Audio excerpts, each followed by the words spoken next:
I think we need to see a lot more from this administration, from Secretary Blinken, obviously as Secretary of State, and from the administration more broadly. What we've seen up until now is that the administration has made very clear that they were going to deprioritize the Israeli-Palestinian conflict in terms of U.S. foreign policy, including U.S. objectives within the region. And what we're clearly seeing now is that the United States simply cannot ignore the Israeli-Palestinian conflict.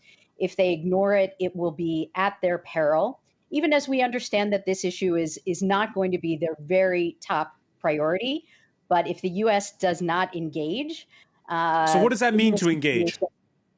What does that mean to engage? Well, first of all, at this point, the top thing that the United States needs to be doing is helping to broker an immediate ceasefire, because obviously, as long as the shooting war between Israel and Hamas is going on, the situation spirals further out of control and more people die.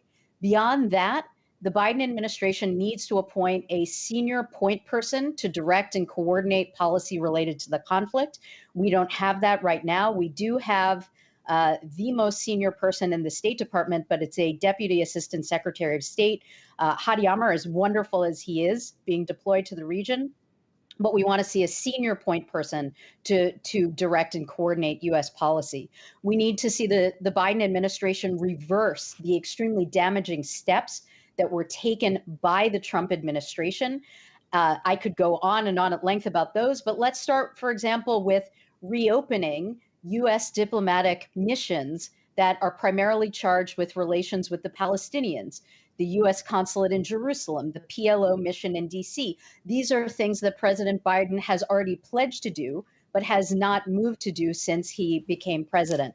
Obviously, the United States has to push the Israeli government to stop the ongoing process of evictions and displacements in East Jerusalem, which is what, again, kicked off all of this. And then, of course, the Biden administration is going to have to move to address the humanitarian crisis in Gaza that fuels despair, that empowers Hamas, and that is, of course, only going to get worse after the destruction that is being rained right now by the Israeli military upon Gaza. The time has come for a reset of U.S. overall policy when it comes to the Israeli-Palestinian conflict. And that means making clear to the Israeli government that it has incentive, that it is time to end the occupation and find a permanent solution to this conflict.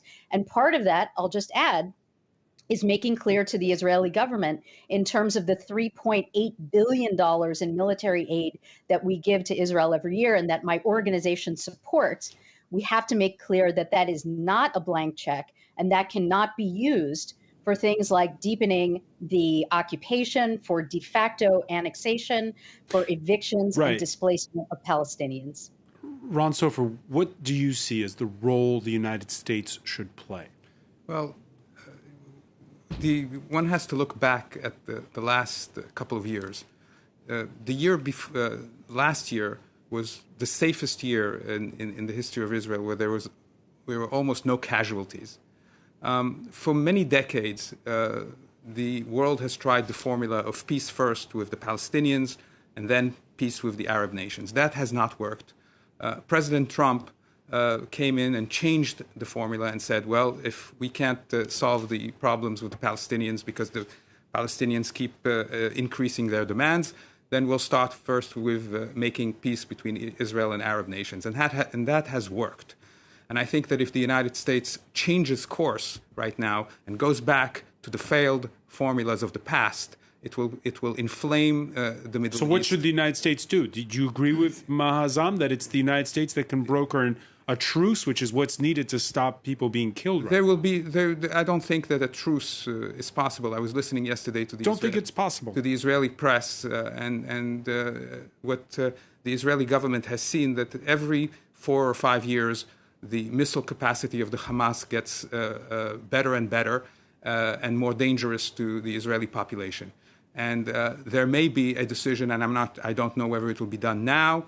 The Israeli government may decide that it wants to make sure that the missiles are taken care of. So the United States should do nothing right now. The United States should support Israel's right to defend itself. Exactly what Antony Blinken has said. And it is good that he has not... He's also supported the two-state solution. Do you agree with that? The two-state solution is something that has been tried. It hasn't worked up until now. And I think that we ought to continue with the Trump process and make peace between Israel and Arab countries. And then there will be a solution. Eventually, there will be a solution to the Israeli-Palestinian John problem. Lyndon. Yeah, I mean, look, it's a false binary. Yes, there's been 30 years of repeated diplomatic failure. It's important to note that's been focused on final status. Let's get to a deal. Let's have that two-state solution. Over those 30 years, the average age in Gaza is 17. In the West Bank, it's 21. These people weren't even born when these diplomatic processes were ongoing. And we've allowed a situation to develop over time that is punishing the civilians, both Israelis and Palestinians, but it must be said, most acutely Palestinians. One thing that Secretary Blinken said, and it was in a previous communique last month too, is about the importance of equality. Now, the Israelis and Palestinians are equally entitled to security, democracy, freedom of movement. All of those things have been off the table for 30 years because we've been focused on drawing a line on a map.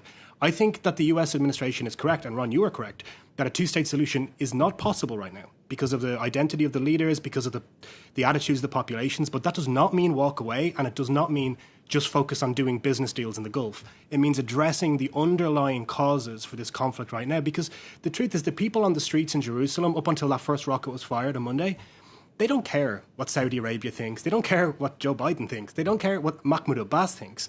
They are living their lives as young people under a military occupation that their grandfathers were born into. And they want something different, and they deserve something different. And if we can work toward rolling that back, creating opportunity for those young people, empowering moderate civil society voices, young people to be able to self-actualize, that's what the policy should be. I'm very, very sort of optimistic on one point, which is that the previous administration, President Trump's administration, right at the very end, our organization, the Alliance for Middle East Peace, helped to bring about a piece of legislation called the Middle East Partnership for Peace Act, which is going to put $250 million over the next 5 years into civil society and economic projects that can strengthen the Palestinian private sector.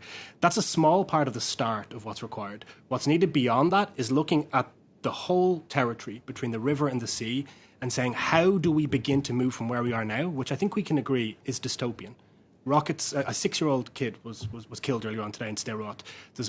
One of my colleagues, Wasim al-Masri, lost 6 members of his family in Gaza on Monday, 3 of them children. This is not all right. And if we get a ceasefire, then everybody goes back to thinking the status quo is stable, and the next round is even worse. So we need to use the momentum right now and the engagement of Hadi Amr, who's on his way to the region, to really interrogate those underlying causes. As Debra said, get a ceasefire, but then don't go home. Stay there and work toward improving the situation day after day through real practical engagement.